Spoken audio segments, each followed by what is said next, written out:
Anas ibn Malik says, he says, I came out one night, it was the full moon night.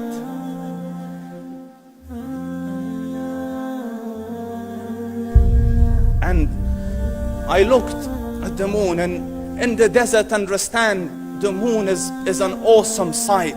It is smooth, it is radiant, it is clear, it is gentle compared to the scorching sun at which they are used to.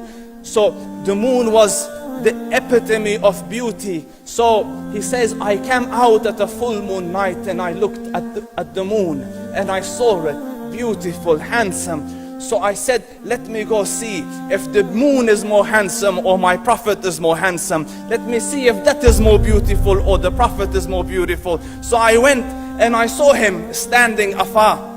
So I looked at his face and I looked at the moon, and I looked at his face, and I looked at the moon, and I looked at his face, and I looked at the moon, and he said, Wallahi, he was more handsome than the moon in its entirety. That is just the look of your Rasul. Aisha radiyallahu anha says, I was sewing with the needle, my needle dropped in the dark, I couldn't find it. I said, Ya Rasul, I can't find it. He moved his face close, and I swear, out of the radiance of his face, I found my needle. And the Prophet Sallallahu Alaihi Wasallam was mind-bogglingly handsome, but his handsomeness was covered with waqar and jalal and hayba.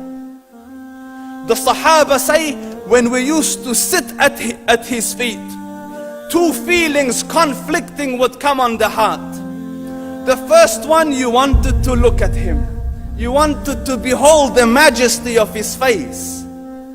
And when you wanted to look up, shyness used to overtake you, so you used to look down. Amr ibn al-As says, I sat with him many times, but if you ask me to describe his face, I can't describe it.